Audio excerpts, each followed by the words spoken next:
ఐబొమ్మ రవిని మరోసారి విచారించనున్నారు cyber crime పోలీసులు. 4 కేసులో 12 రోజుల పాటు కస్టడీకి నాంపల్లి కోర్టు అనుమతి ఇవ్వడంతో కాసేపట్లో చెంచల్గూడ నుంచి రవిని కస్టడీలోకి తీసుకున్నారు సైబర్ క్రైమ్ పోలీసులు. ఒక్కో కేసులో 3 రోజుల పాటు విచారించాలని కోర్టు ఆదేశించడంతో వివిధ అంశాలపై రవిని ప్రశ్నించనున్నారు. ఐబొమ్మ రవిని ఇప్పటికే 8 రోజుల పాటు 2 సార్లు కస్టడీ విచారణ చేశారు పోలీసులు. ఆయనపై మొత్తం 5 కేసులు నమోదు చేశారు సైబర్ క్రైమ్ పోలీసులు.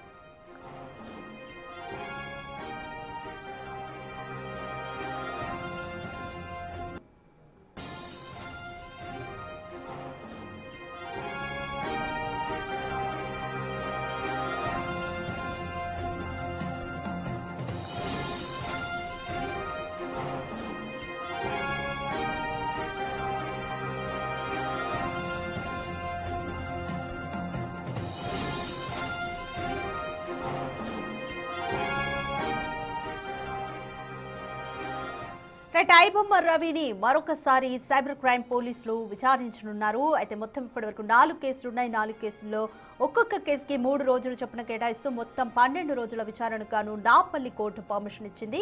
అయితే మరి కాసేపట్లో చెంచల్గూడ జైలు నుంచి రవిని కస్టడీలోకి సైబర్ క్రైమ్ పోలీసులు తీసుకుంటారు. ఒక్కో కేసులో 3 రోజుల పాటు విచారించాలని కోర్టు ఆదేశాలు ఉండడంతో వివిధ అంశాలపైన కూడా రవిని ప్రశ్నించనున్నారు.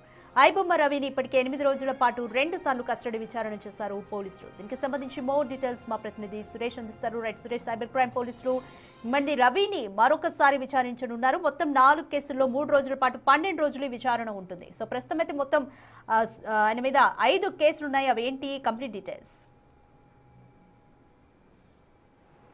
ఐబొమ్మ రవికి సంబంధించి మరికొద్దిసేపట్లోనే చెంచల్గూడ జైలు నుంచి కస్టడీకి తీసుకొని సైబర్ క్రైమ్ పోలీస్ స్టేషన్ తీసుకొచ్చి విచారించబోతున్నారు. ఇప్పటికే 8 రోజుల పాటు 2 సార్లు కస్టడీలో విచారించారు. ఇంకా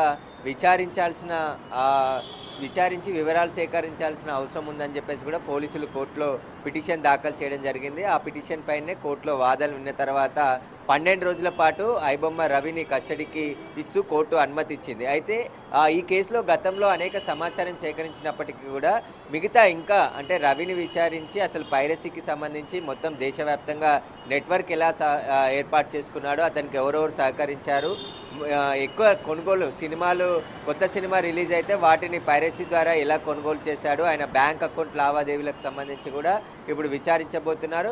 అంతేకాకుండా ఫోర్జరీ సెక్షన్ల కింద కూడా కేసు నమోదు చేశారు. డ్రైవింగ్ లైసెన్స్ కావచ్చు, అదేవిధంగా పౌరసత్వం తీసుకున్నారు, వేరే దేశానికి సంబంధించిన పౌరసత్వం తీసుకున్నాడు. ఎందుకు తీసుకోవాల్సి వచ్చింది, ప్రీపాల్డ్గానే, ఎందుకంటే ఇక్కడ ఉంటే దొరికిపోతానని చెప్పేసి విదేశాల్లో ఉంటూ అక్కడి నుంచి ఐబొమ్మ ఆపరేటింగ్ చేశాడు. కాబట్టి అక్కడ ఎవరెవరు ఐబొమ్మ రవికి సహకరించారు, ఇంకా విచారణలో ఎలాంటి విషయాలు రాబట్టేందుకు సైబర్ క్రైమ్ పోలీసులు సిద్ధమయ్యారు. ఎందుకంటే ఈ కేసులో లోతైన దర్యాప్తు చేస్తేనే మరిన్ని విషయాలు బయటకు వచ్చే అవకాశం ఉంటుందని చెప్పేసి కూడా సైబర్ క్రైమ్ పోలీసులు భావిస్తున్నారు. అయితే రవికి సంబంధించి ఇప్పటికే బ్యాంక్ అకౌంట్లకు సంబంధించి బ్యాంక్ అధికారులకు లెటర్ రాయడం జరిగింది. ఆ లెటర్ల ద్వారా వచ్చిన సమాచారంతో ఇప్పుడు రవిని విచారించబోతున్నారు. ఇప్పటికే ఆయన అకౌంట్లో 3.5 కోట్లకు పైగా నగదును ఫ్రీజ్ చేయడం జరిగింది.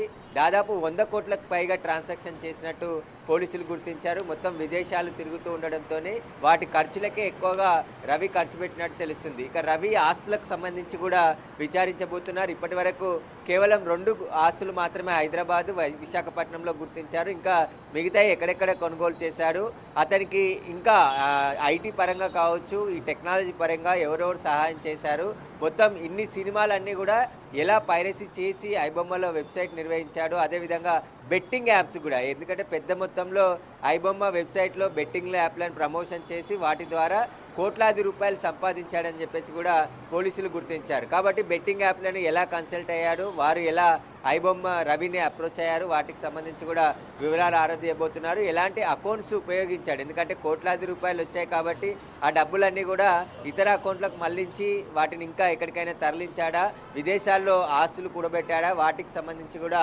సైబర్ క్రైమ్ పోలీసులు విచారించబోతున్నారు. పైరసీకి సంబంధించి ముఖ్యంగా పైరసీ ఏ విధంగా జరుగుతుంది, అసలు ఏ విధంగా టెలిగ్రామ్ ద్వారా అయినా మూవీలు కొనుగోలు చేశారు, డౌన్లోడ్ చేసి ఇచ్చిన వాళ్ళు ఎవరు, వారికి సంబంధించిన సమాచారాన్ని కూడా రవిని ఈ 12 రోజుల పాటు విచారించబోతున్నారు. ముఖ్యంగా ఫోర్జరీ డాక్యుమెంట్స్ ఏదైతే ఇతర రాష్ట్రాలకు సంబంధించిన వ్యక్తులకు ప్రహ్లాద్ అనే ఒక పేరుతోని డ్రైవింగ్ లైసెన్స్ తీసుకోవడం జరిగింది, బ్యాంక్ అకౌంట్ తీసుకోవడం జరిగింది. కాబట్టి ఆ ప్రహ్లాద్ ఎవరు, ఈయనకు కావాలనే డబ్బులు తీసుకొని ఏమైనా ఐడి ప్రూఫ్స్ ఇచ్చాడా, లేకుంటే ఫోర్జరీ చేసి ఈ డాక్యుమెంట్స్ అన్ని సంపాదించాడనే దానికి సంబంధించి కూడా సైబర్ క్రైమ్ పోలీసులు రవిని విచారించబోతున్నారు. దాదాపు 12 రోజులు పోలీసులు అడిగిన 16 రోజులు అడిగారు, కానీ 12 రోజుల పాటు కస్టడీకి అనుమతించింది. కాబట్టి ఒక్కొక్క కేసులో 3 రోజుల పాటు రవిని సైబర్ క్రైమ్ పోలీసులు విచారించబోతున్నారు. విచారించిన తర్వాత ఈ కేసుకు సంబంధించి ఛార్జ్షీట్ కోర్టులో వేయనున్నారు. Right, thank you Suresh.